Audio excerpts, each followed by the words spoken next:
The glass door of Murphy's diner exploded open. A woman burst inside, soaking wet, barefoot, gasping for air. In her arms, a small boy pressed against her chest, both shaking violently. "My son hasn't eaten in 2 days," her voice cracked. "He found us before, in Cleveland. He always finds us." Outside, headlights appeared. A car door slammed. At booth 7, Thomas Barrett stared at the 2 silver spoons in front of him. One for him, one for his dead wife. Would you have pulled out the chair? But before we see what happens next, don't forget to subscribe and turn on notifications so you never miss a story like this. And drop a comment below. Where are you listening from right now? All right, let me tell you how Thomas Barrett ended up here. 6 months earlier, life in Cedar Falls, Ohio, looked completely different for Thomas Barrett. Thomas was 34, a high school history teacher with kind eyes that crinkled when he smiled, which was often back then. Every morning he'd wake up to the sound of his wife Sarah humming in the kitchen, the smell of coffee mixing with whatever experimental breakfast she was trying that day.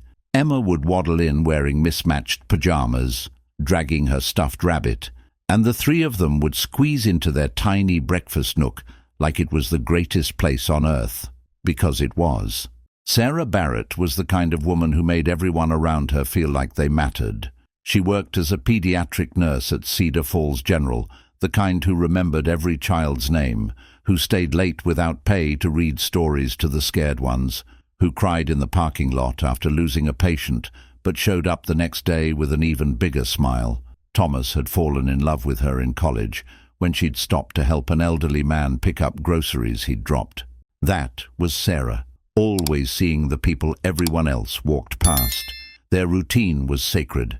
Monday nights were family movie nights. Emma always fell asleep before the ending.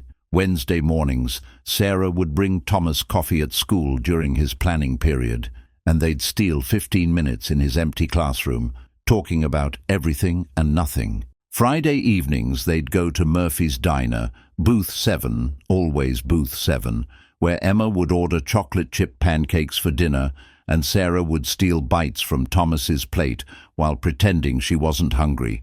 Murphy's Diner had been their place since Thomas was a kid, a small, weathered establishment on the corner of Main and Oak, with cracked red vinyl booths, a checkerboard floor that had seen better decades, and the best apple pie in 3 counties.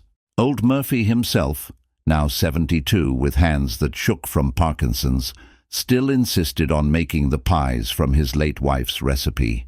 The diner was never crowded, just locals mostly, the kind of place where everyone knew your order before you sat down. Thomas's life was small, predictable, and absolutely perfect. He taught American history to teenagers who mostly didn't care, went home to a wife who made every day an adventure, and tucked in a daughter who thought he hung the moon. He had no ambitions to be anywhere else, do anything else, be anything more. Then came February 14th, Valentine's Day. Sarah had the night shift at the hospital. Thomas wanted her to call in sick, spend the evening together, but she'd laughed and kissed his forehead. "Mrs. Patterson's grandson is having surgery tomorrow," she'd said. "I promised I'd be there. He's only 7, Thomas. He's terrified." That was Sarah, always seeing the people everyone else walked past. She left at 6 p.m., blowing kisses to Emma, promising pancakes in the morning. At 11:47 p.m., Thomas's phone rang. Black ice on Route 32. Sarah's car had slid into the opposite lane. The semi-truck driver never had a chance to stop. The officer said she died instantly, said she didn't suffer. Thomas remembered nodding, thanking him, hanging up the phone, and then nothing, just nothing. The funeral was a blur. Hundreds of people came, former patients, their families, nurses from the hospital, students Thomas didn't recognize. Emma sat in his lap during the service, not crying, not speaking, just holding her rabbit and staring at the closed casket like she was trying to solve a puzzle. After the funeral, the casseroles came, the cards, the calls that Thomas never answered. The well-meaning neighbors who said things like, she's in a better place, and time heals all wounds, and other phrases that meant nothing when you woke up every morning reaching for someone who wasn't there. Thomas took a leave of absence from school. He told himself it was temporary, just until he got his head straight, just until he could stand in front of a classroom without feeling like the walls were closing in. Days blurred into weeks. Emma stopped sleeping through the night. She'd wake up screaming for her mommy, and Thomas would hold her and lie, saying everything was okay, knowing she could feel his heart breaking just as surely as hers was. The second spoon started 2 months after the funeral. Thomas had taken Emma to Murphy's Diner because she'd barely eaten in days, and she'd always loved their pancakes. They sat in booth 7, their booth, and the silence was deafening. Old Murphy brought out Emma's chocolate chip pancakes without being asked, and Thomas ordered coffee he wouldn't drink. Then Emma said, "Where's Mommy's spoon?" Thomas looked at the single spoon next to his coffee cup, at the empty space across from him where Sarah used to sit, stealing food off his plate, making Emma giggle. I don't know, sweetheart." Emma's face crumpled. "Mommy always had a spoon. She needs her spoon." Murphy, overhearing from behind the counter, slowly walked over. His shaking hands placed a spoon across from Thomas, right where Sarah used to sit. "Just in case," Murphy said softly. "Just in case." Emma stopped crying. She stared at that spoon like it was a lifeline, and every Friday after that they came back. Booth 7, 2 spoons, 1 for Thomas, 1 for the memory of Sarah. It became ritual, the only thing that made sense in a world that had stopped making sense. Emma would tell the empty seat about her week, about kindergarten, about her rabbit, about the picture she drew. Thomas would sit there, coffee going cold, looking at that spoon and remembering every laugh, every kiss, every stolen bite of food. People in Cedar Falls started to notice, started to whisper. Poor Thomas Barrett, lost his wife, can't let go, brings a spoon for a ghost. Thomas didn't care what they whispered. That spoon was all he had left. That and Emma. And he was terrified he was losing her too.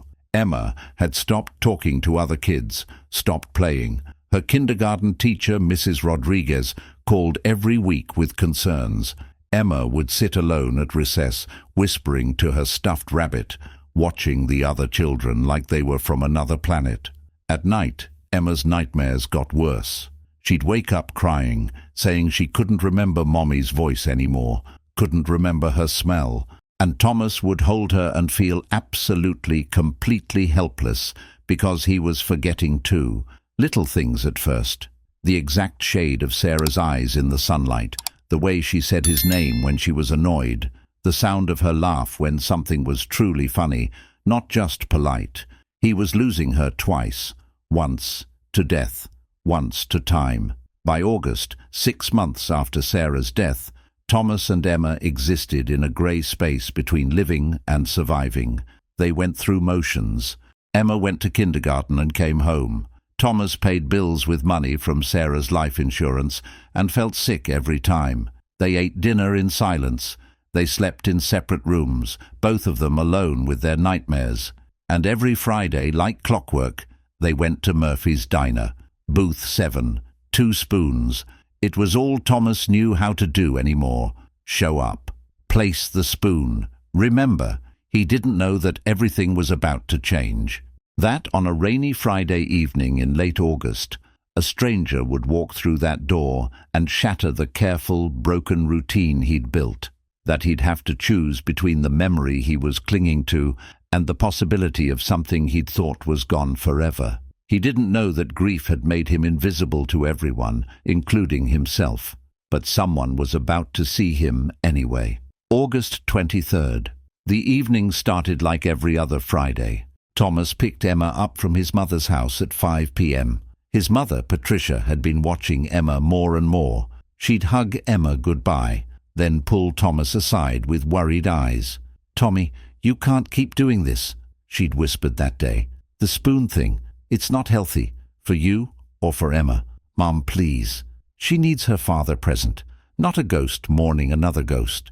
Thomas had left without responding, because what could he say? That she was right? That he was failing his daughter? That every morning he woke up and had to remember all over again that Sarah was gone, and it felt like dying every single time. The drive to Murphy's Diner took 7 minutes. Emma sat in her booster seat, clutching her rabbit, staring out the window at nothing.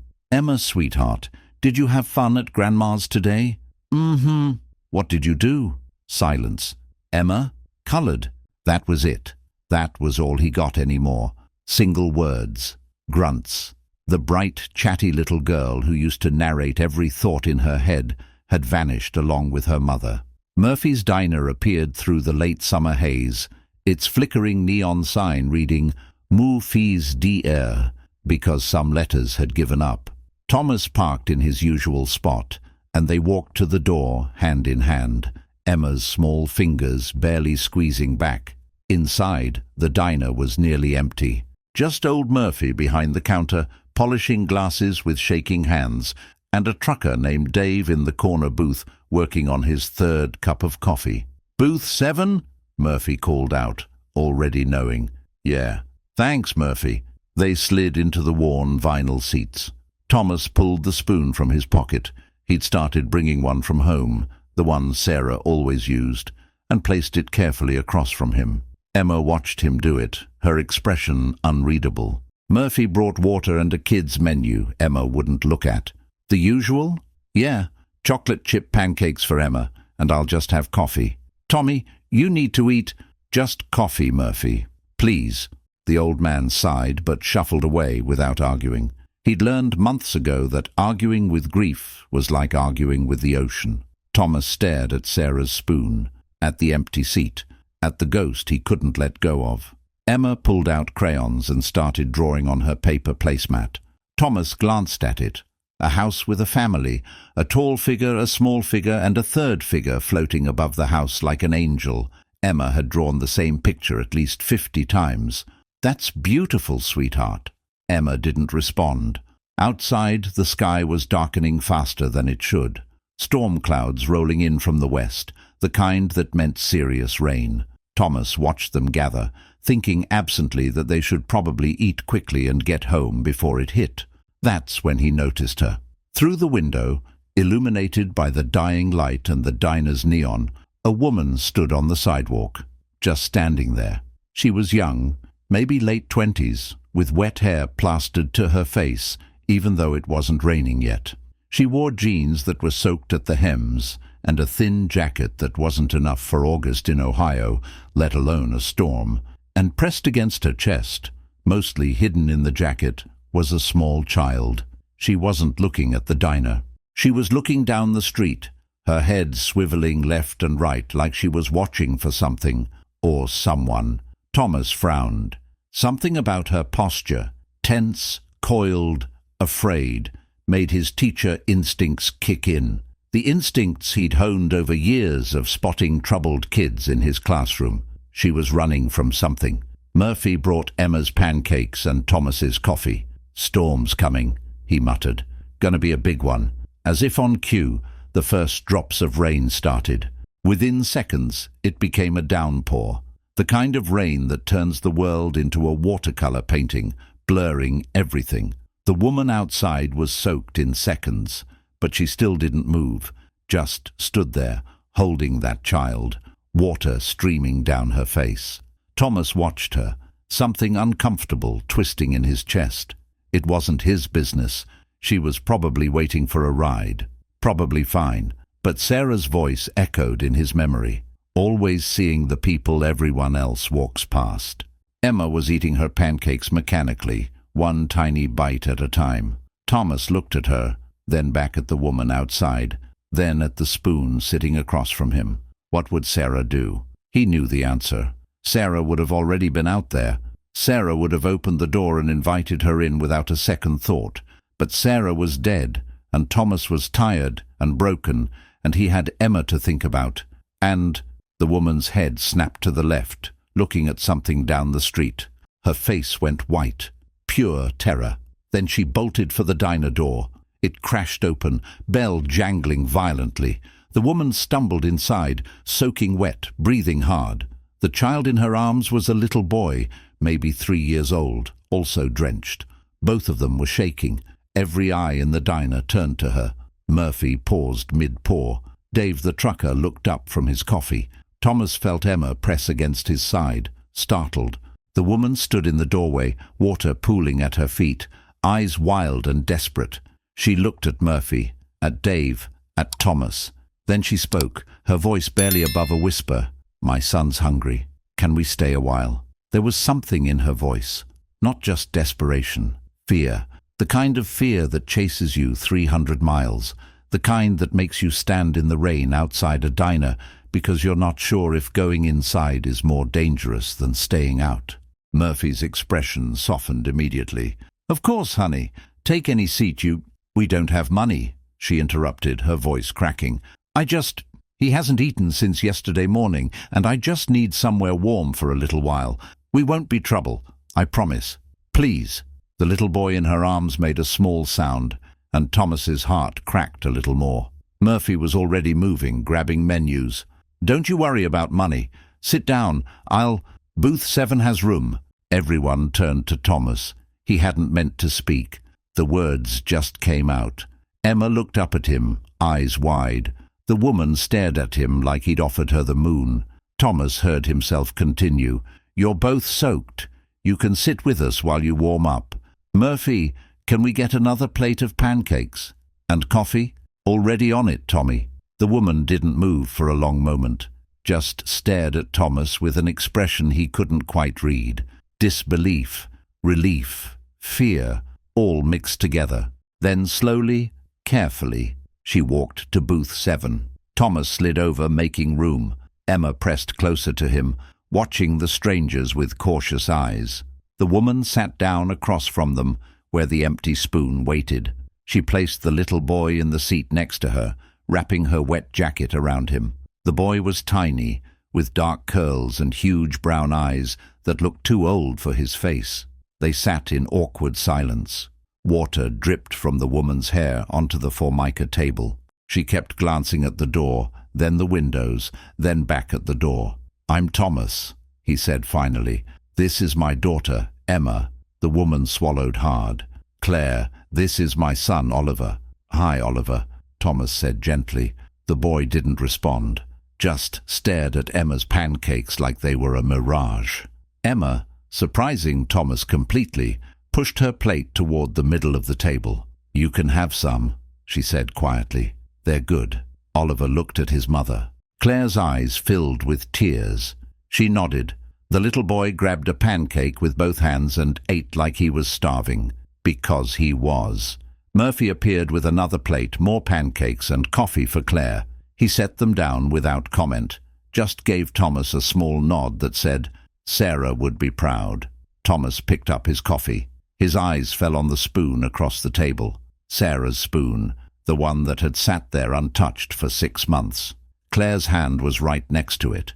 For the first time since Sarah died, someone living was sitting in her seat. Something in Thomas's chest loosened and tightened all at once. "Thank you," Claire whispered, cradling the coffee cup like it was precious. "You have no idea. Thank you." "It's just pancakes," Thomas said, but his voice came out rough. "It's not," Claire said, meeting his eyes. "It's not just pancakes." Outside, thunder rumbled. The storm was getting worse. And Thomas Barrett, who had spent 6 months existing in a carefully controlled bubble of grief, suddenly realized that his small act of kindness had just invited something into his life, something complicated, something that would change everything. He just didn't know how much yet. Oliver ate 4 pancakes before he finally slowed down. Emma watched him with curiosity, occasionally pushing more syrup his way.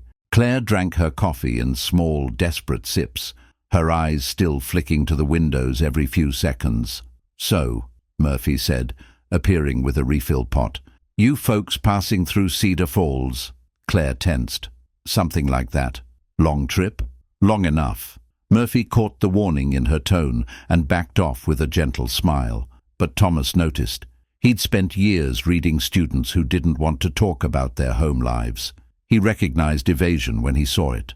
Claire wasn't just passing through. She was running. The question was, from what? "Where's your car?" Thomas asked carefully. "I can give you a jump if the battery died." "No car," Claire said quickly. Too quickly. We took the bus.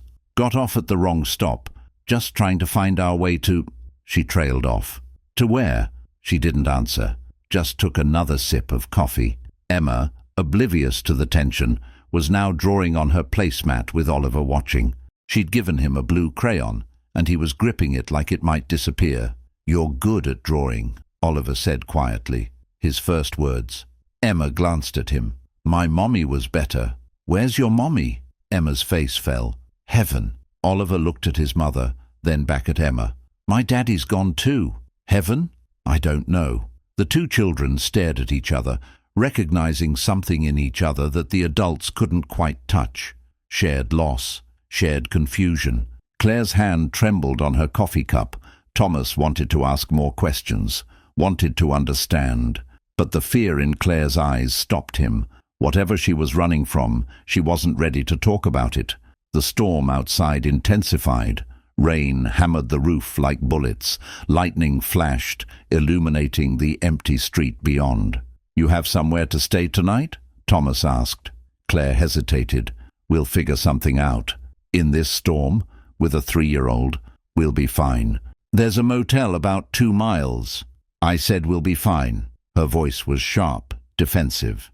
Then she closed her eyes, took a breath. I'm sorry. You've been so kind, and I'm sorry." Thomas recognized that too, pride fighting against desperation, the need to appear strong when everything was falling apart. "It's okay," he said quietly. "I understand." Claire looked at him, really looked at him for the first time, saw the dark circles under his eyes, the wedding ring still on his finger, the way he kept glancing at the spoon next to her hand. "Your wife?" she asked softly. 6 months ago. Car accident. I'm sorry. Me too." They sat in shared silence. 2 broken people, 2 motherless children, a diner booth that had somehow become a lifeboat in the middle of separate storms. Emma yawned, leaning against Thomas's shoulder. It was past 7 p.m., past her bedtime. They'd normally be home by now. Emma in her pajamas, Thomas staring at the ceiling trying to sleep. "We should go," Thomas said, reaching for his wallet. Panic flashed across Claire's face. "Already? It's late. Emma needs to get to bed." "Right, of course. Thank you again for—" "Where will you go?" The question came out before Thomas could stop it. Claire's jaw tightened. "I told you. We'll figure it out. The storm's not going to let up for hours. The motel's too far to walk with Oliver. The shelter's closed on Friday nights." Thomas surprised himself with how much he knew about Cedar Falls resources. Sarah had volunteered there sometimes. "We've been through worse," Claire said, but her voice cracked on the last word. Thomas looked at Emma, at Oliver, at 2 kids who'd both lost too much already. What would Sarah do? He already knew, and it terrified him. "We have a guest room," Thomas heard himself say. "It's small. The bed's just a double, but it's warm and dry and—" "No." Claire stood up abruptly. "No, I can't. Thank you, but no." "Claire, you don't know us. You don't know anything about us. It's not safe." "Not safe for who? Me or you?" She froze. Thomas stood too, keeping his voice gentle. "I'm a high school teacher. I have an ID and references and a house that's been in my family for 20 years. My mother lives 10 minutes away. The police station is 5 blocks from my house. I'm not—" He stopped, choosing his words carefully. "Whatever you're afraid of, I'm not it." Claire's eyes filled with tears. "You can't know that." "You're right. I can't. But I know it's about to start thundering, and Oliver's exhausted, and you both need sleep, and I have a guest room that's been empty since my wife died, and maybe—" He paused, surprised by the lump in his throat. Maybe that room should have people in it again. Murphy watched from behind the counter, silent. Dave, the trucker, was openly staring now. Emma tugged on Thomas's sleeve. "Daddy, the little boy can sleep in my room. I have extra blankets." Thomas's heart cracked. When had Emma last cared about anyone outside their bubble of grief? Claire looked at Oliver, at Emma, at Thomas, at the storm outside. Just for tonight.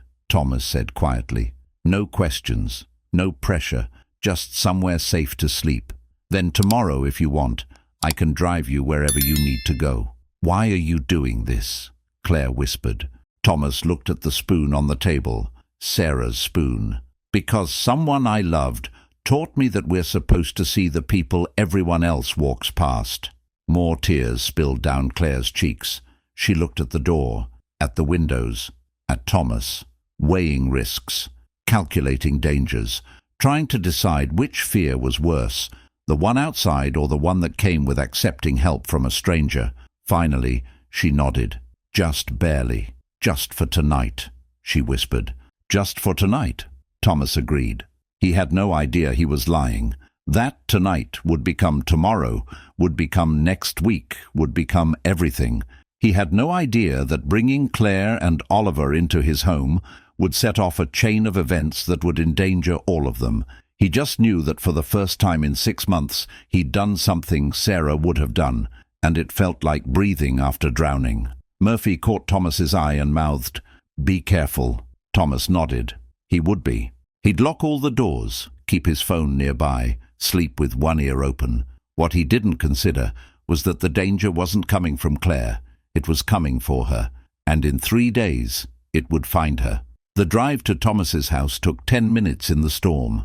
Claire sat in the passenger seat of his old Honda, Oliver asleep in Emma's booster seat, Emma dozing against the window. Nobody spoke. Just the sound of windshield wipers fighting a losing battle and thunder rumbling in the distance. Thomas lived on Maple Street, a quiet neighborhood with old oak trees and houses that had seen generations grow up. His house was a 2-story colonial, white with blue shutters, a porch swing Sarah had insisted on, and a lawn that was starting to look neglected. Inside, the house was clean but empty feeling, the kind of clean that comes from not really living, just existing. Dishes done, but no food cooking. Floors vacuumed, but no toys scattered. Everything in its place because nothing was being used. "Emma's room is upstairs," Thomas said, turning on lights. "The guest room is next to it. Bathrooms between them. Towels are in the closet." Claire stood in the foyer, dripping water on the hardwood, Oliver in her arms. She looked around like she was memorizing exits. Emma, more awake now, tugged on Oliver's wet sleeve. "Come see my room. I've stuffed animals." Oliver looked at his mother. Claire hesitated, then nodded. Emma led Oliver up the stairs, chattering quietly about her rabbit collection. Thomas and Claire stood in the entryway, suddenly alone, the weight of what he'd just done settling on Thomas's shoulders. He'd invited strangers into his home, into the space where Sarah's memory lived in every corner, where Emma slept, where they were supposed to be safe. "I should show you the guest room," Thomas said. Claire followed him upstairs. The guest room was small but comfortable. A double bed with a faded quilt, a dresser with a dusty lamp, a window overlooking the backyard. Thomas realized he hadn't been in this room since Sarah's parents visited last Christmas. "I'll find you some dry clothes," Thomas said. "Sarah's things are still, they'll fit. Probably. You don't have to. It's fine." He went to his bedroom, their bedroom, and opened the closet. Sarah's side was exactly as she'd left it. He'd been meaning to pack it up for months. Couldn't bring himself to do it. He grabbed sweatpants and a t-shirt, trying not to smell the fabric, trying not to remember. Back in the guest room, he handed them to Claire. "Bathrooms through there. Take your time." Claire took the clothes, her fingers brushing his. "Thank you for all of this. I can't." She stopped, overwhelmed. "It's okay." "It's not. You don't know what you're—" She cut herself off, shaking her head. "Just thank you." She disappeared into the bathroom. Thomas stood in the hallway wondering what he'd just done, wondering what Claire had been about to say. "You don't know what you're getting into," maybe. Or, "You don't know what I've brought to your door." In Emma's room, both kids were on her bed. Emma was showing Oliver her stuffed animals, naming each one. Oliver was listening with wide eyes, occasionally touching the soft fur like he'd never seen a toy before. "Emma," Thomas said gently, "it's late. Let's get you ready for bed." "Can Oliver sleep in here?" Please? He can have my extra pillow. Thomas looked at the two children, already bonding over shared loss and stuffed rabbits. Something in his chest ached. That's up to Oliver's mom. Claire emerged from the bathroom in Sarah's clothes, towel drying her hair. She looked younger now, less afraid. The warm clothes and dry environment had softened her edges. She was pretty, Thomas realized with a start. Mid-20s maybe. Dark hair, green eyes, a face that probably smiled easily when she wasn't terrified. Oliver can stay with me, Claire said quickly. Mommy, I want to stay with Emma, Oliver said, the first full sentence he'd spoken all night. She has a nightlight. And stories. Claire's face crumpled. Oliver, sweetheart, it's okay, Emma said seriously. My daddy reads good stories. He can read to both of us. Thomas found himself nodding. It's fine, really. You look exhausted. Get some sleep. I'll handle bedtime. Claire looked between her son and Thomas, clearly torn. Finally, exhaustion won. Okay, just tonight. Just tonight, Thomas echoed. 30 minutes later, both kids were in Emma's bed, clean and dry in borrowed pajamas, Emma's stuffed rabbit between them. Thomas sat on the edge of the bed with a book, Where the Wild Things Are, and read in the lamplight while Claire listened from the doorway. Oliver fell asleep before the wild rumpus started. Emma lasted until Max sailed back home. Thomas watched them sleep for a moment, these two broken children who'd found each other, and felt something he hadn't felt in 6 months. Purpose. He turned off the lamp and found Claire still in the doorway, tears streaming down her face. Sorry, she whispered. I'm sorry. It's just, he hasn't slept like that in so long. He's always scared, always listening for... She stopped. Thank you. They went downstairs. Thomas made tea because it was what Sarah used to do when people were upset. They sat at the kitchen table, mugs between them, the storm still raging outside.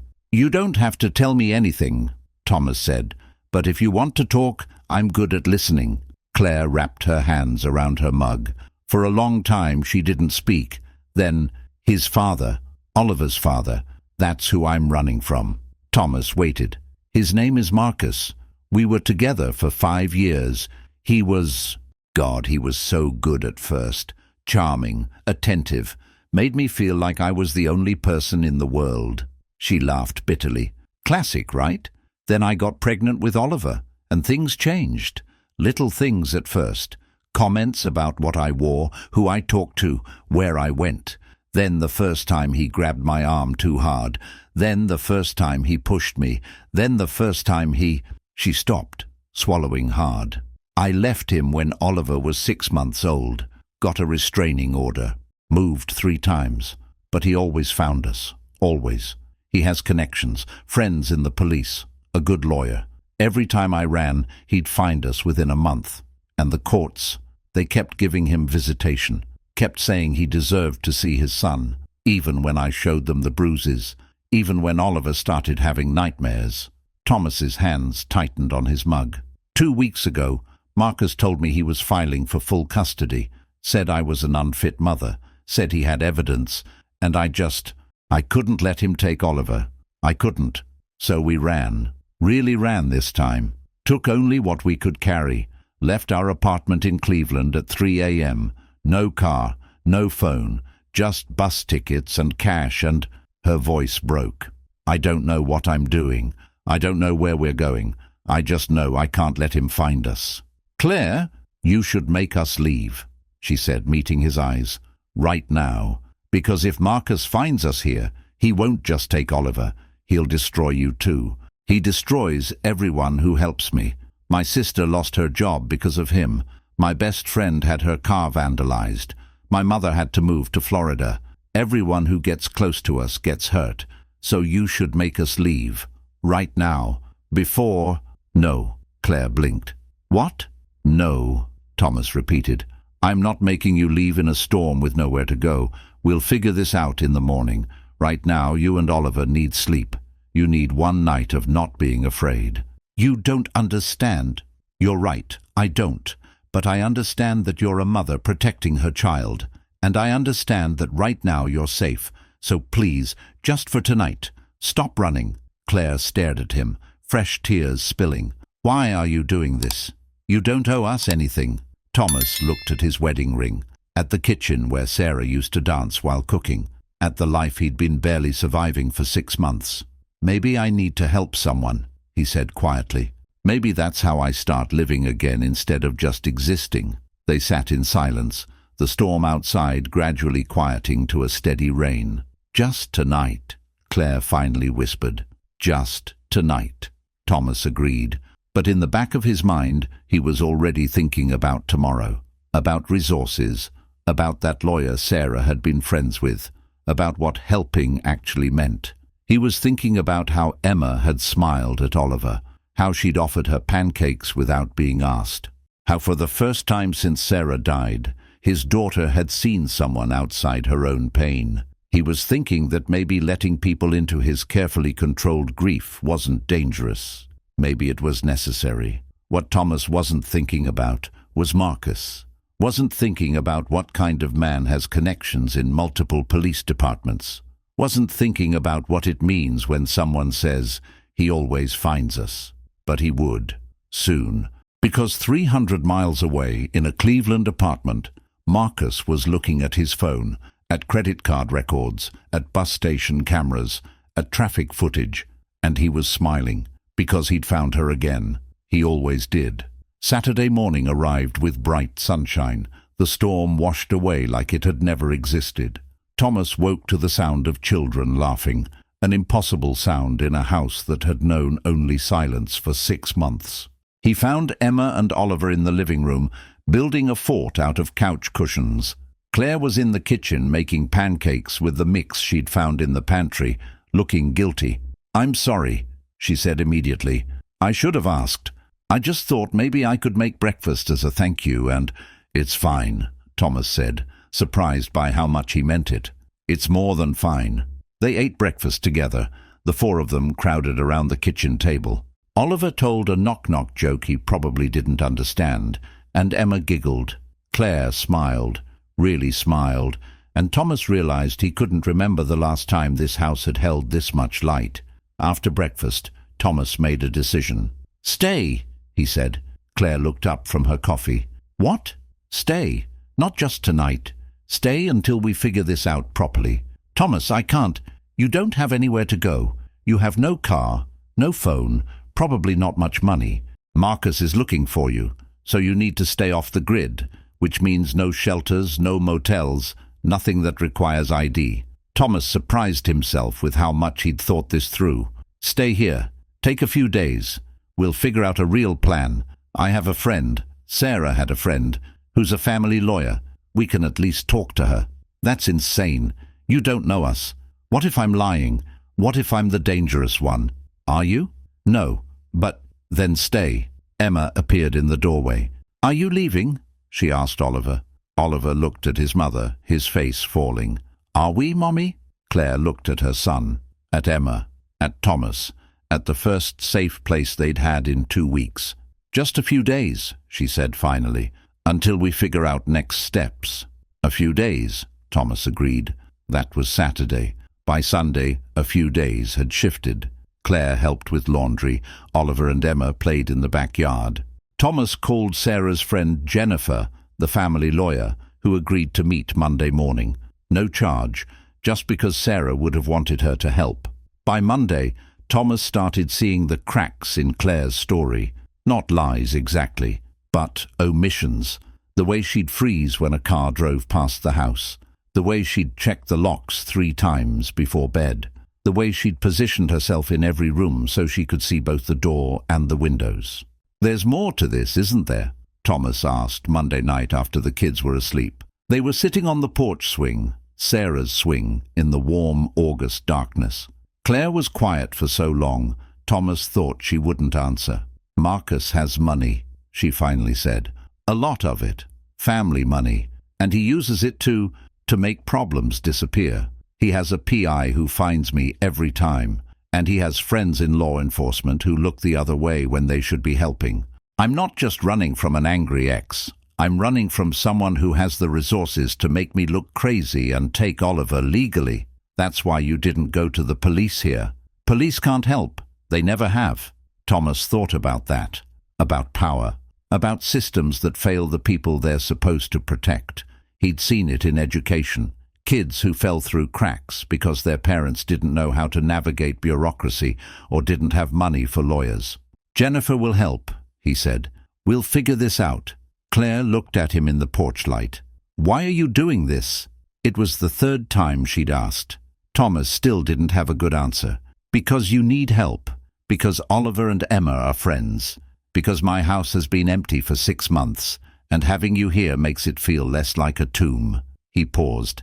Because maybe I'm tired of just remembering my wife instead of honoring her. How do you honor her? By being the kind of person she thought I was. They sat in comfortable silence, the swing creaking. Neither of them noticed the car parked 3 houses down, the man inside with a camera, the photos being sent to a phone 300 miles away. Neither of them saw Marcus smile when he received those photos. When he saw Claire sitting on a porch swing with a strange man, laughing, looking comfortable, looking like she'd moved on. That was Monday. Tuesday, Thomas went back to work. He'd been on leave for months, but his principal had called asking if he was ready. Thomas said yes.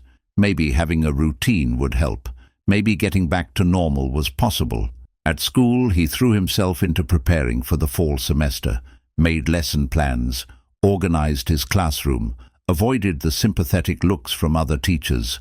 At lunch, he called home to check on Claire and the kids. Everything was fine. They'd gone to the park. Oliver loved the swings. Emma was teaching him to pump his legs. At 2 p.m., Thomas's principal called him into the office. Tom, I need to ask you something, and I need you to be honest with me. Thomas's stomach dropped. Okay. Does the name Claire Mitchell mean anything to you? Everything stopped. Why? Thomas asked carefully. Because I got a very strange call this morning from a man who says he's her ex-partner, says she's unstable, says she kidnapped their son, says she's wanted in Ohio on parental abduction charges. Principal Morrison looked at him seriously. Tom, is this woman staying in your house? Thomas's mind raced. What exactly did this man say? That Claire is mentally ill, that she has a history of making false accusations, that she took their son 2 weeks ago in violation of a custody agreement, that he's been looking for them and got a tip that she might be in Cedar Falls.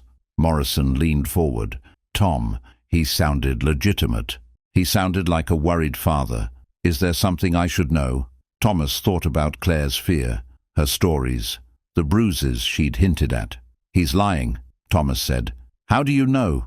Because I've met her, because I've seen how afraid she is, because Oliver is 3 years old and flinches when a door closes too hard. Or maybe that's because Claire is abusive. She's not... Tom, I'm not saying she is. I'm saying I don't know, and neither do you. You've known her for 3 days. Morrison softened. I know you're grieving. I know you're trying to help, but you need to be careful, for Emma's sake, if nothing else. Thomas left school early, mind spinning. He drove home thinking about Marcus, about how easily a man with money could make phone calls, plant doubts, turn people against Claire before she even had a chance to defend herself. He walked into his house at 3 p.m. and found Claire in the kitchen, pale, staring at her phone, the burner phone she'd bought at a gas station. What's wrong? Thomas asked. My mother called. I don't know how she got this number. Marcus called her, told her he knows where I am, told her... Claire's voice shook. He said he's coming for Oliver, that he'll be here by end of week, that he has a lawyer and court documents and... She looked at Thomas. He knows I'm here, in your house. He described your porch. Thomas felt cold. How? He has a PI. I told you. He always finds us. Then we go to the police. The police can't help. Claire was crying now. Don't you understand? He has custody documents, legal papers. The courts keep siding with him because he has money and lawyers, and I'm just the crazy ex who keeps making accusations she can't prove. If he shows up here with police, they'll take Oliver. They'll give him to Marcus, and I'll never see my son again. We'll call Jennifer. There's no time. He said end of week. That's 3 days. Jennifer can't do anything in 3 days. Oliver appeared in the doorway, sensing his mother's distress. "Mommy?" Claire immediately wiped her face, forcing a smile. "It's okay, baby. Everything's okay." But it wasn't. And Thomas could see in her eyes what she was thinking. She was going to run again. "Don't," Thomas said quietly. "Please don't run." "I have to." "Where will you go? How far will you get with no car and no money? He'll find you again. He always does. So please, stay. Let us help. Let us find a real solution." "There is no solution." Claire's voice cracked. "Don't you get it? Men like Marcus don't lose. They just don't. I've been running for 3 years, and he always wins. Always. The only question is how much damage he does before he takes Oliver, and I won't let him damage you and Emma, too." That night, the house was tense. Emma sensed something was wrong and clung to Thomas. Oliver wouldn't leave Claire's side. They ate dinner in silence. At bedtime, Thomas read to the kids while Claire packed their few belongings in the guest room. He could hear her moving around, preparing to run. Again, after the kids fell asleep, Thomas found her sitting on the guest bed, crying quietly, a backpack at her feet. "Stay," he said again. "I can't." "Then let me come with you." Claire looked up, shocked. "What?" Thomas was shocked too. He hadn't meant to say that, but now that he had, he realized he meant it. "Let me help. I have a car, money. I can drive you somewhere safe, help you get settled. You don't have to do this alone. Thomas, you have Emma. You have a job, a life. You can't just—" "My life has been on hold for 6 months. Emma's been disappearing into grief right in front of me, and for the first time since Sarah died, she's smiling again. Because of Oliver. Because of you." He sat down next to her. "Maybe I can't save you from Marcus, but I can make sure you're not alone when you run. That has to count for something." Claire stared at him. "You're insane." "Probably. You'd risk everything. For strangers. You're not strangers anymore." They sat in silence. Then Claire made a sound between a laugh and a sob. "Okay," she whispered. "Okay. Okay. We leave tomorrow night. After dark. I know a place in Pennsylvania. A women's shelter that doesn't ask questions. We can go there." Thomas nodded, his heart pounding. What was he doing? He was a high school teacher from Ohio. He didn't run from the law. He didn't help people flee across state lines. But he thought about Sarah, about what she would do. She'd help, without question, without hesitation. So he would, too. They made plans. Thomas would tell his mother he was taking Emma on a spontaneous trip. He'd withdraw cash. They'd leave Wednesday night, drive through the night, arrive in Pennsylvania by Thursday morning.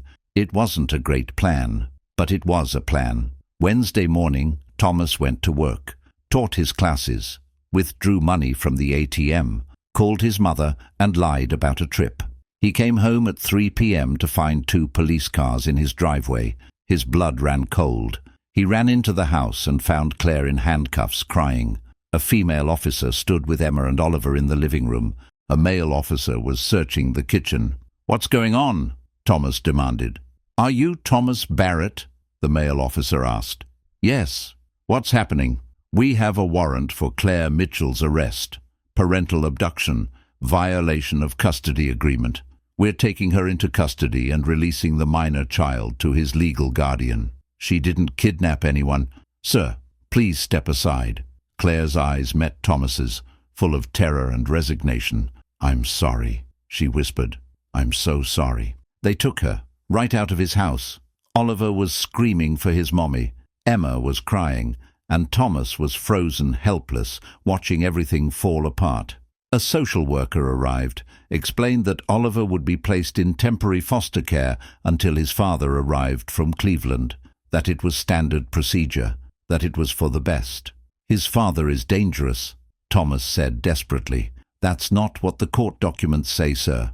They took Oliver too, crying, reaching for Emma, calling for his mother. Emma collapsed in Thomas's arms, sobbing, and Thomas stood in his empty house, empty again, just like before, and felt something inside him break all over again.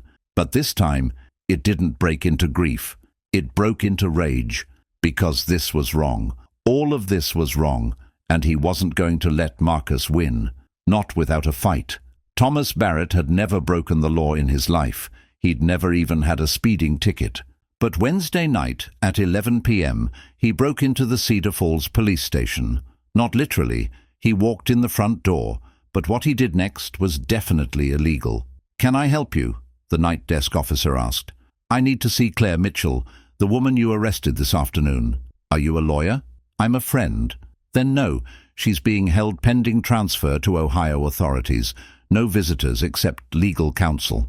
Thomas expected that, which is why he'd spent the last 3 hours calling every person Sarah had ever helped, every parent of every sick child she'd comforted, every nurse she'd worked with, every person who owed her a debt of kindness. One of them was Margaret Chen, a social worker who happened to be married to a public defender. Margaret's husband, David, arrived at the station at 11:30 p.m., looking annoyed but determined. "I'm here to see my client, Claire Mitchell," David announced. The desk officer frowned. "She hasn't requested counsel." "She has now. I was just informed of her situation. I'm representing her pro bono." They couldn't say no. David went back to see Claire. Thomas waited, leg bouncing, praying this would work. 30 minutes later, David emerged. "She's agreed to let me represent her, and she told me everything." David looked at Thomas seriously. "This is worse than you know." "How bad?" "Marcus Jennings isn't just abusive. He's connected. His father is a former Ohio state senator. His uncle is a federal judge, and he's used those connections to manipulate every court proceeding. The custody agreement Claire supposedly violated, it was signed under duress. The evidence of her being unstable, fabricated by a psychologist, Marcus paid off. This whole thing is a house of cards, but it's a house of cards built by someone who knows how to game the system. Can you fight it?" "Not in time. He'll have her extradited by tomorrow afternoon. And once she's back in Ohio, in his jurisdiction with his judges and his lawyers, she's done." Thomas felt his hope crumbling. "So what do we do?" David smiled. Not a happy smile, a dangerous one. "We don't fight in Ohio. We fight here." Over the next 8 hours, David Chen did something brilliant, something risky, something that could get him disbarred if it went wrong. He filed an emergency motion in Cedar Falls Court, local jurisdiction, claiming that Claire was a victim of domestic violence and that the Ohio custody agreement was obtained fraudulently. He requested an emergency hearing, citing immediate danger to a minor child. Most judges would have laughed it out of court, but Cedar Falls had a judge who'd been presiding for 30 years and had seen everything. Judge Patricia Reeves, known for not suffering fools, known for protecting kids above all else. She agreed to hear the case. Thursday morning, 9 a.m., 6 hours away. Thomas spent those 6 hours doing something he never thought he'd do. He gathered evidence. He called Claire's mother in Florida, who told him about the times Marcus had showed up drunk, threatening. He tracked down Claire's old neighbor in Cleveland, who'd heard the fights through the walls, who'd seen Claire with bruises. He found hospital records. Claire had been treated for a broken wrist 2 years ago. The report said she fell, but the x-rays showed the kind of break consistent with someone grabbing and twisting. By 8 a.m. Thursday, David had a file 3 inches thick. Marcus arrived at 8:30 a.m. Thomas saw him in the courthouse hallway and immediately understood everything.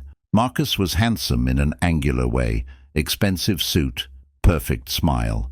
The kind of man who'd never heard no in his life, the kind who thought charm and money could solve anything. He saw Thomas and approached with that smile. "You must be the Good Samaritan," Marcus said, extending his hand. "Thank you for taking care of my son. I'm sorry Claire involved you in her episode." Thomas didn't take his hand. "Episode?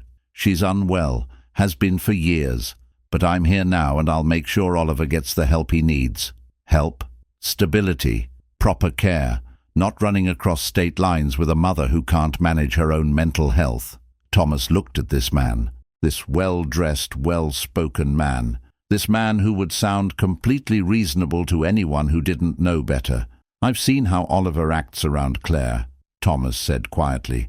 "I've seen how much he loves her, how safe he feels with her."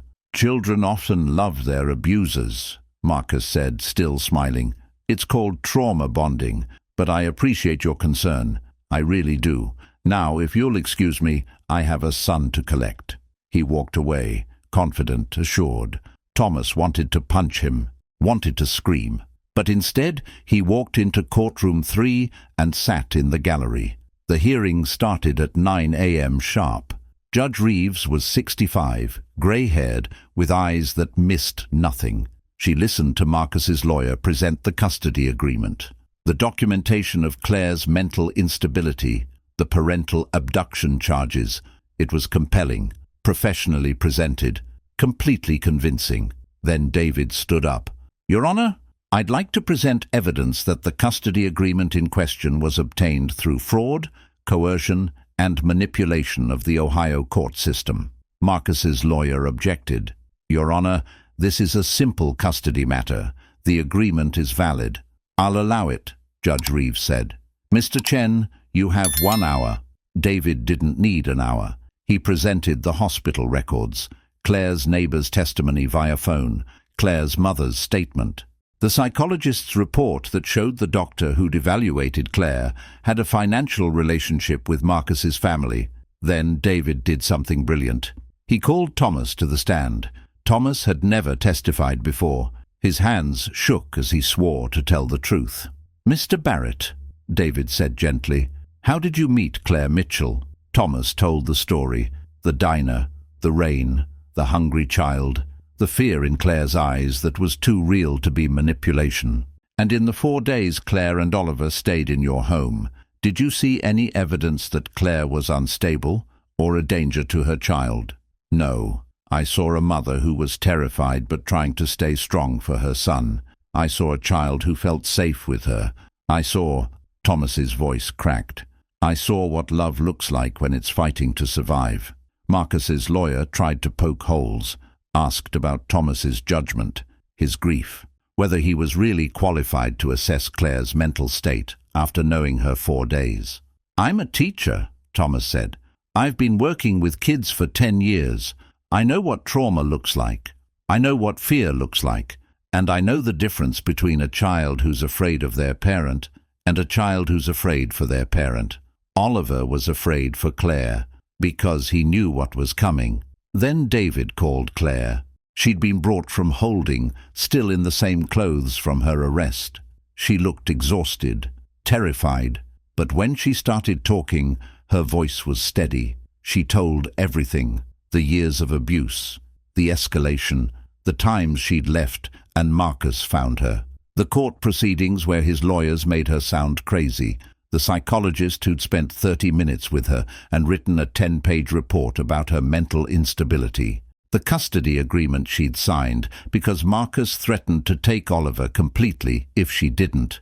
"I'm not unstable," Claire said, looking directly at Judge Reeves. "I'm scared. There's a difference. I'm a mother trying to protect her child from a man who hurts people and gets away with it because he has money and connections. That's not mental illness. That's survival." Marcus's lawyer tried to discredit her, but something had shifted in the courtroom.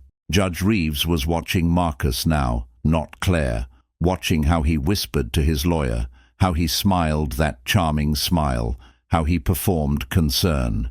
Finally, Judge Reeves called Oliver in. The little boy was brought in by the social worker. He saw his mother and ran to her, crying. Claire held him, whispering that it was okay, everything was okay. Judge Reeves came down from her bench, highly unusual, and knelt in front of Oliver. "Hi, sweetheart. I'm Judge Reeves. Can you answer some questions for me?" Oliver nodded, clutching his mother. "Do you want to live with your mommy?" "Yes." "Are you scared of your mommy?" "No." "Do you feel safe with your mommy?" "Yes." "What about your daddy?" "Do you feel safe with your daddy?" Oliver's face changed. He pressed closer to Claire. Judge Reeves looked at Marcus, then at Oliver, then at the file in front of her. She stood up and returned to her bench. "Here's what I see," she said.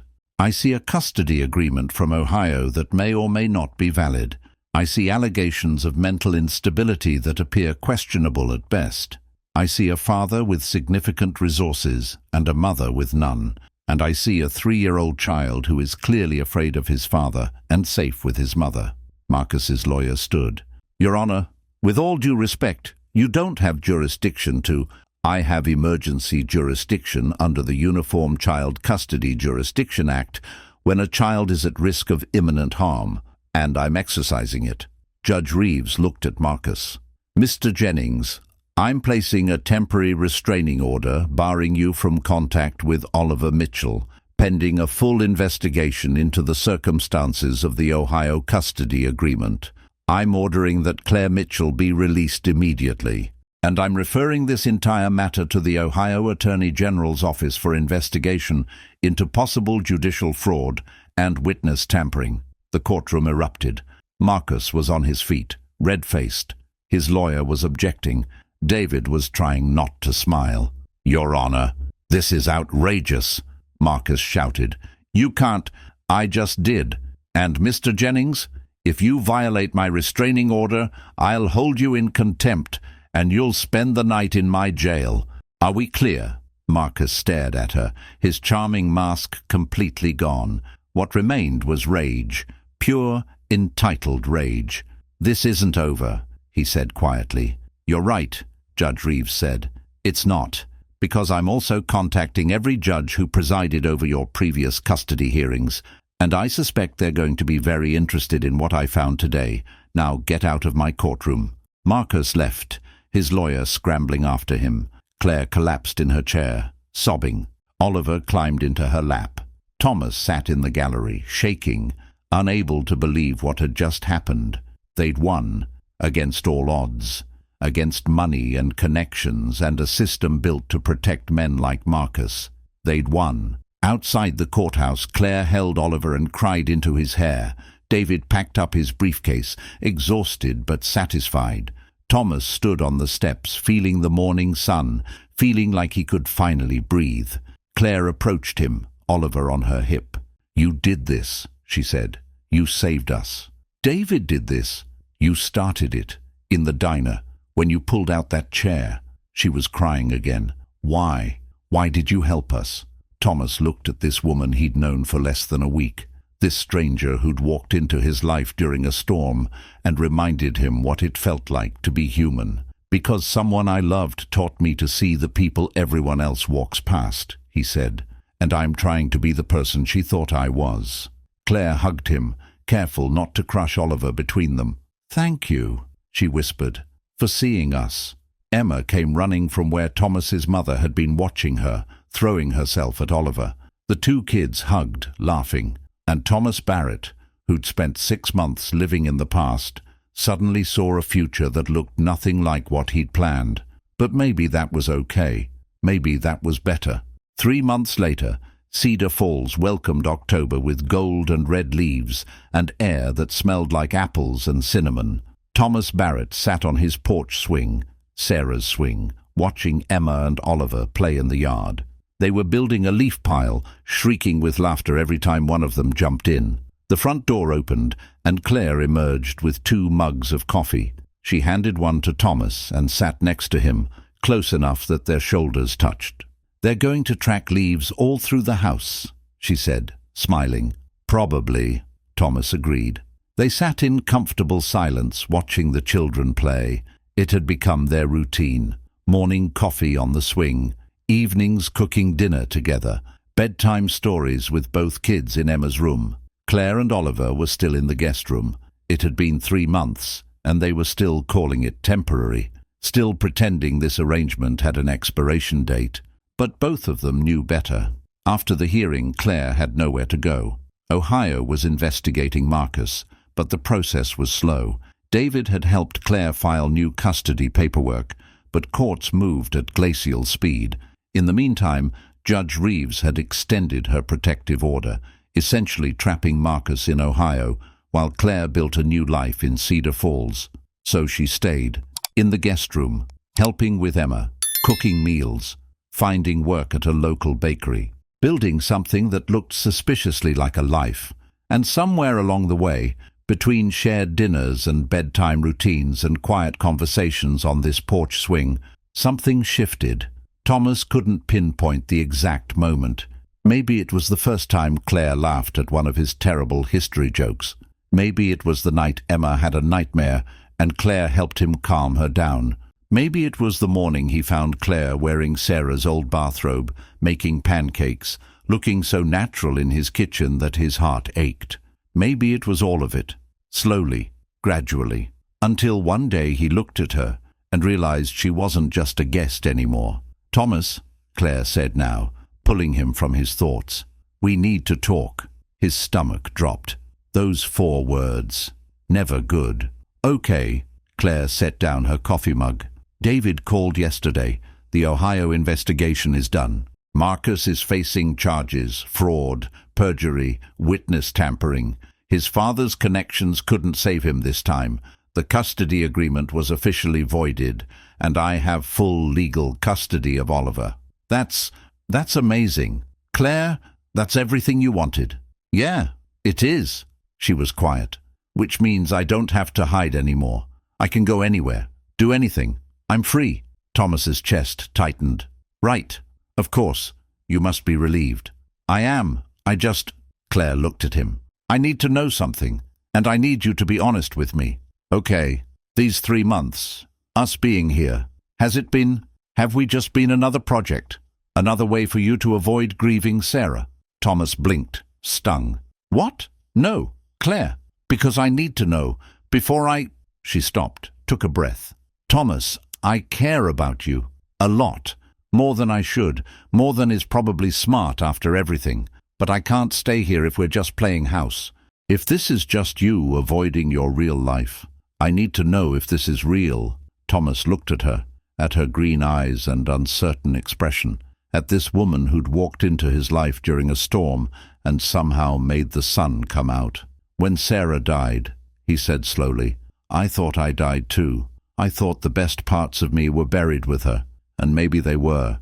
But these last 3 months, I've found new parts, different parts. You didn't replace Sarah. Nobody could. But you reminded me that I'm still alive, that Emma's still alive, that we can be happy again without betraying Sarah's memory. Thomas, I love you." The words came out rushed, desperate. "I don't know when it happened. Maybe in the diner. Maybe when you made pancakes that first morning. Maybe every day since. But I love you. And not because you're a project or a distraction. Because you're you. You're strong and brave and an amazing mother, and you make terrible coffee, but you sing while you cook, and you remember to pack extra snacks for Emma and—" Claire kissed him. It was soft and tentative and tasted like coffee and possibility. Thomas froze for a heartbeat, then kissed her back, his hand coming up to cup her face. When they pulled apart, both of them were crying. "I love you too," Claire whispered. "I was so afraid to say it, afraid I was imposing, afraid you didn't feel the same." "Afraid? Stop being afraid," Thomas said. "We've both been afraid long enough." Emma's voice carried from the yard. "Are you kissing? Oliver, they're kissing."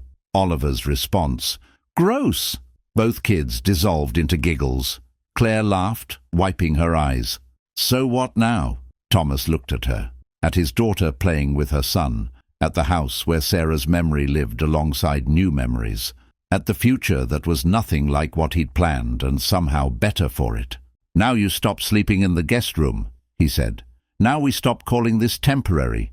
Now we build something real. Together." Claire's smile was brighter than the October sun. Yeah. She kissed him again, longer this time. And Thomas Barrett, who'd spent 6 months learning how to survive loss, finally remembered how to embrace love. It wasn't a betrayal of Sarah. It was honoring her, because Sarah had always believed that broken things could be beautiful, that second chances were sacred, that love wasn't finite. It was infinite, growing and changing and finding new shapes. Sarah had taught him to see the people everyone else walked past, and Claire had taught him to see himself again. "Hey," Claire said, pulling back, "what about Sarah's spoon at the diner?" Thomas had been thinking about that. I think we keep bringing it. But maybe it's not just for remembering anymore. Maybe it's for celebrating. Celebrating that Sarah existed, that she made me who I am, that her love was big enough to make room for this. Claire nodded, fresh tears spilling. I like that. That Friday, they went to Murphy's Diner. All four of them. Booth 7. Murphy brought out chocolate chip pancakes without being asked. And when Thomas placed Sarah's spoon on the table, Murphy smiled. She'd be happy for you, Tommy, the old man said quietly. She always wanted you to be happy. Thomas believed him. They ate pancakes and laughed, and Emma and Oliver argued over who got the last piece, and Claire stole food from Thomas's plate, and for the first time in 6 months, Booth 7 was filled with life again. The spoon sat there, polished and perfect, not a symbol of what was lost, a symbol of what was carried forward. That night, Thomas showed Claire the box of Sarah's things he'd been meaning to pack for months. Photos, letters, her favorite sweater. I want Emma to have these, he said. When she's older, I don't want her to forget her mother. She won't, Claire promised. We'll make sure of it.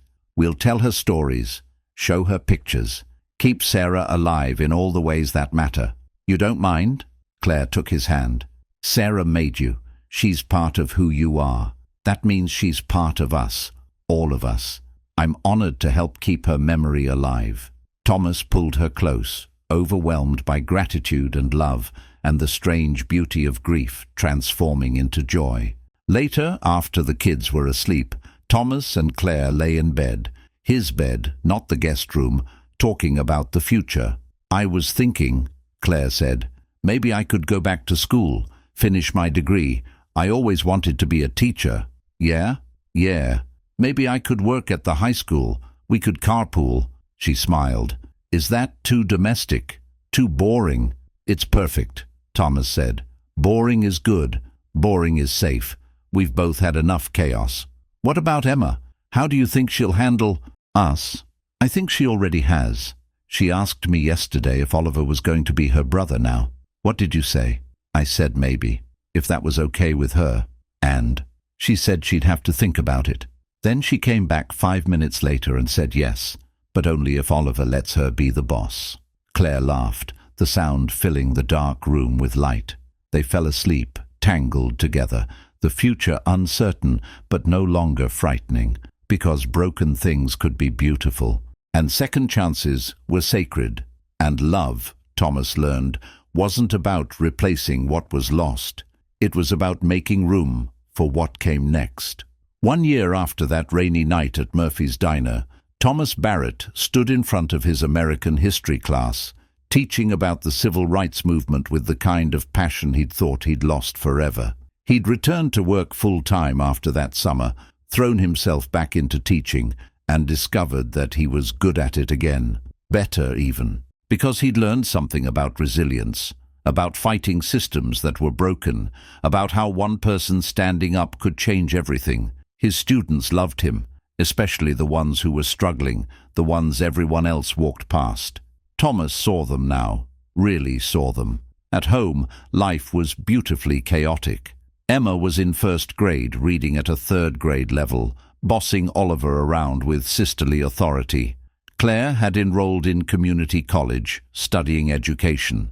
Oliver called him Thomas most of the time, but occasionally slipped and said Dad, then looked embarrassed.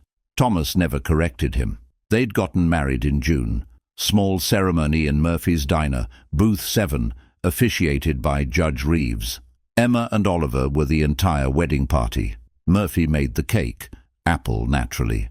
Thomas still wore Sarah's wedding ring on a chain around his neck. Claire understood. She'd never asked him to remove it. Every Friday they still brought Sarah's spoon to the diner, and every Friday Thomas told the kids one story about Sarah, about her laugh, her kindness, her terrible cooking experiments. Sarah was part of their family, past and present woven together. Thomas had learned that grief doesn't end. It just changes, makes room, becomes something you carry instead of something that carries you. He was happy, genuinely, surprisingly happy. The kind of happiness that comes after surviving something impossible. And sometimes, on quiet evenings on the porch swing, he could swear he felt Sarah there, smiling, approving, telling him he'd done exactly what she hoped he would. He'd become the person she thought he was. Claire never thought she'd feel safe again. For 3 years she'd lived looking over her shoulder, waiting for Marcus to appear, waiting for the next time everything fell apart. But standing in her kitchen in Cedar Falls, her kitchen now, not a guest in someone else's house, making breakfast for her family, she finally exhaled. Marcus was in prison. 18 months for fraud and perjury, with more charges pending. His father's political career was over. His uncle had recused himself from the federal bench. The House of Cards had collapsed spectacularly. Claire had full custody of Oliver, with Marcus's parental rights terminated. He'd never hurt them again. She'd finished her associate's degree and was working toward her bachelor's in education. She volunteered at the women's shelter where she'd planned to hide that night a year ago. She told her story to other women running from their own monsters, told them it was possible to escape, to survive, to thrive. She'd married Thomas knowing that she'd never fully have him. Part of him would always belong to Sarah, and she was okay with that. Because Sarah was the reason Thomas knew how to love someone broken. Sarah was the reason he'd pulled out that chair. Claire visited Sarah's grave sometimes, brought flowers, told her about Emma and Oliver, thanked her for raising a man who saw people everyone else walked past. She'd made friends in Cedar Falls, real friends, her bakery co-workers, other parents at Emma's school, people who knew her story and didn't judge. For the first time since she was 21 years old, Claire had a life. Not just survival, a life. She was studying to be a teacher because she wanted to be someone like Thomas, someone who saw the struggling kids, who made them feel seen. Oliver was thriving. No more nightmares, no more flinching. Just a normal 4-year-old who loved dinosaurs and his big sister Emma and jumping in leaf piles. Sometimes Claire still woke up afraid, expecting to find Marcus standing over her bed. But then she'd remember where she was, who she was with, that she was safe. And she'd go back to sleep. Emma was 7 years old when she wrote an essay for school titled "The Day It Stopped Raining." It was about the night she met Oliver, about how her daddy had been sad for a long time, and she'd been sad too, and everything felt grey. But then a little boy who was also sad came to dinner, and suddenly there was someone who understood. She wrote about how Oliver became her brother, how Claire became her stepmom, but she still had a real mom in heaven, and that was okay. How her family got bigger in a way she didn't expect. She wrote, "My teacher says family is who loves you. So I have 2 moms, one in heaven and one at home. And I'm lucky because both of them love me very much." Her teacher cried reading it. Emma kept her mother's things in a special box in her room. Photos, Sarah's stethoscope from the hospital, a scarf that still smelled like her perfume. Claire had helped her make a memory book filled with stories about Sarah. Emma talked to her mum sometimes, at night when she couldn't sleep, told her about school and Oliver and how Daddy was smiling again. She imagined her mum was happy about that. Emma loved Claire, not the same way she loved her mum, different, but just as real. Claire braided her hair and helped with homework and made terrible coffee that made Daddy laugh. Oliver was annoying sometimes. He always wanted to play with her stuff, but mostly he was fun. She liked having a little brother, liked being the boss. Emma still remembered what it felt like when her mom died, the grey, empty feeling, the way Daddy stopped seeing her. But that was before. Now was different. Now was colourful, loud, full. She was happy, finally. Oliver didn't remember much about the bad times. He was only 4, and his brain protected him by making the scary parts fuzzy. He remembered being hungry a lot, remembered his mom being scared, remembered a man with an angry voice, but mostly he remembered the rain. Standing outside the diner, wet and cold, his mom holding him so tight he could hear her heart beating fast. Then warm, lights, a girl with crayons, a man with kind eyes who didn't yell. That was Thomas, his dad. He wasn't sure what to call him. Thomas said he could call him whatever felt right. So sometimes it was Thomas, sometimes it was Dad. Depended on the day. Oliver loved his life now. He loved his room. He had his own room. Loved his toys. He'd never had so many toys. Loved his school. Loved his big sister Emma, even when she was bossy. Loved his mom's smile, the real one, the one that meant she wasn't scared anymore. He didn't remember his old dad much, and when he tried, Thomas said that was okay. Said Oliver didn't have to remember things that hurt. Oliver wanted to be like Thomas when he grew up, a teacher, someone who helped people. But first, he was going to be a dinosaur, because 4-year-olds could be dinosaurs if they wanted.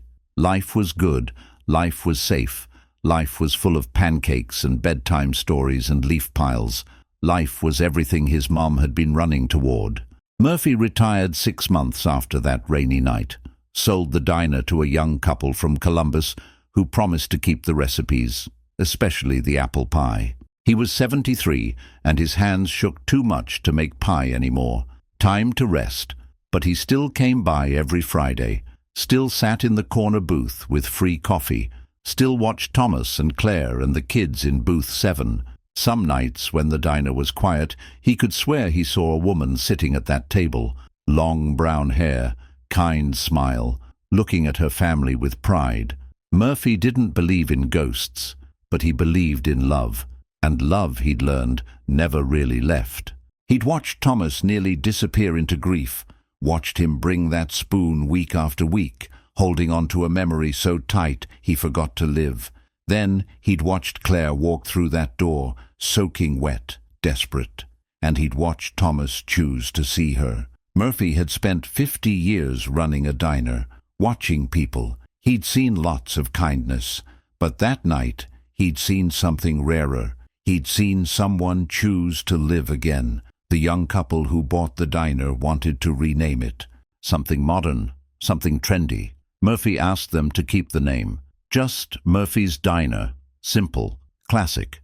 They agreed. And booth 7 would always be available, for the family that was broken and then rebuilt. For the man who learned that loving again wasn't betraying the past, it was honoring it. Murphy thought about his own late wife sometimes, about how she'd want him to keep living, keep laughing, keep making pie. Maybe he'd try dating. That nice widow from church had been asking. Maybe love was always worth trying for, even the second time around. Judge Reeves retired 2 years after Claire's case. 35 years on the bench was enough. But that case haunted her in the best way, made her proud of what judges could do when they actually paid attention, when they saw past money and lawyers and charming smiles to the truth underneath. She'd followed up on Marcus Jennings, made sure the investigation stuck, made sure his connections couldn't save him, made sure men like him understood that money couldn't buy everything. Her last act as judge was writing a letter to the Ohio Judicial Review Board, detailing every judge who'd mishandled Claire's previous custody hearings. 3 judges ended up sanctioned. 1 resigned. The system was still broken, but maybe slightly less broken than before.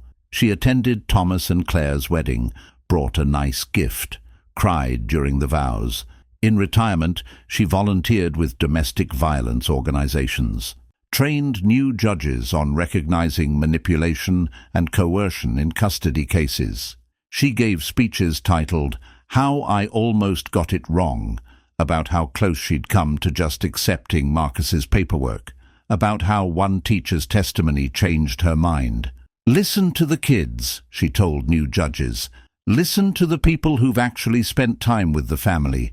Listen to your gut, and never, ever assume that money equals truth." She received awards, recognition, but her proudest moment was running into Claire at the grocery store, seeing her happy and healthy and free. "Thank you," Claire had said, "for listening. Thank you for speaking," Judge Reeves replied. That's what justice looked like, she thought. Not perfect, not easy, but real. David Chen took on 3 more cases like Claire's in the next year, won all 3, got a reputation as the lawyer who fought for the underdog. His practice thrived. He hired 2 more lawyers, opened a non-profit specifically for domestic violence custody cases. He named it Sarah's Project, with Thomas's permission, because Sarah had started the chain of kindness that led to all of this. David thought a lot about that night he'd gotten the call from his wife, about how close he'd come to saying no, he was too tired, call someone else. But he'd remembered Sarah Barrett, the nurse who'd sat with his daughter for 6 hours when she had pneumonia, even though her shift ended, who'd made them feel less scared. So he'd said yes, and that yes had changed 4 lives, maybe 5, counting his own. He wasn't just a public defender grinding through cases anymore. He had purpose, direction. He was making real change. His daughter, now 8, asked him once why he worked so many hours. Because some people need help, he'd said, and I can help them. Like you helped Oliver's mom? Exactly like that. She'd thought about it. Then, when I grow up, I want to help people too. David had hugged her, thinking about chain reactions, about kindness multiplying, about how one nurse's compassion could ripple forward in ways she'd never see. But he saw it. Every day, in every case he won, every family he kept together, every child he kept safe. Sarah Barrett had died on a winter road, but her love kept saving people anyway. Cedar Falls, Ohio, population 8,742, had seen its share of stories, births, deaths, scandals, celebrations. But the story of Thomas Barrett and Claire Mitchell became the one people told most often. At the bakery where Claire worked, customers would come in just to say they'd heard her story, to tell her they were proud of her, to buy extra muffins because they wanted to support her. At the high school where Thomas taught, students whispered about how Mr. Barrett had fought a rich guy in court, how he'd helped save a kid from an abusive dad, how he was like actually a hero. Thomas hated the attention, but it made his students see him differently, see that standing up to broken systems mattered. That one person could make a difference. The diner became a local landmark. Tour guides, Cedar Falls had one tour guide, pointed it out. That's where the Barrett family met, where one act of kindness changed everything. People started volunteering more, at shelters, at food banks, at schools. Because if Thomas Barrett could pull out a chair for a stranger, maybe they could too. The town wasn't perfect, still had gossips, still had small-minded people, still had problems. But it was slightly better, slightly kinder, because stories matter. And Cedar Falls had a story about second chances, about seeing people others walked past, about love growing in unexpected places. It was a story worth telling, and more importantly, worth living. On a Friday evening, 2 years after that rainy night, Thomas stood at Murphy's Diner with his family, booth 7, 2 spoons on the table, his and Sarah's. Emma was reading a book to Oliver. Claire was stealing fries from his plate, grinning when he mock-complained. Murphy was making pie in the back, his replacement helping. Thomas looked at Sarah's spoon. Polished. Perfect. Always there. Thank you, he said quietly, to Sarah, to the universe, to whatever force had brought Claire to that door. Claire squeezed his hand under the table. She understood. Emma looked up from her book. Daddy, can we get chocolate chip pancakes? Again? We had them last week. But they're the best. They are the best, Oliver agreed. Thomas laughed. Okay, pancakes it is. Murphy brought them out without being asked, because some things were tradition. They ate together, laughing, arguing about whether dinosaurs were cooler than unicorns. Oliver said dinosaurs, Emma said unicorns, Thomas stayed neutral, Claire voted for dragons. And Thomas Barrett, who'd thought his life ended on a winter road 2 years ago, realized something. Life didn't end. It changed, transformed, made room for new chapters while honoring old ones. Sarah would never be replaced, but she'd made Thomas into someone who could love again, who could open his home, who could pull out a chair. And that love had multiplied, grown, become something bigger than grief. Outside, the sun set over Cedar Falls, painting the sky gold and pink. Inside booth 7, a family that shouldn't have existed, built from broken pieces and second chances, ate pancakes and laughed. 2 spoons sat on the table, one for the past, one for the present, both honored, both loved, both necessary, because the best way to remember the dead isn't to stop living. It's to live so well they'd be proud. And somewhere, in whatever comes after, Sarah Barrett smiled.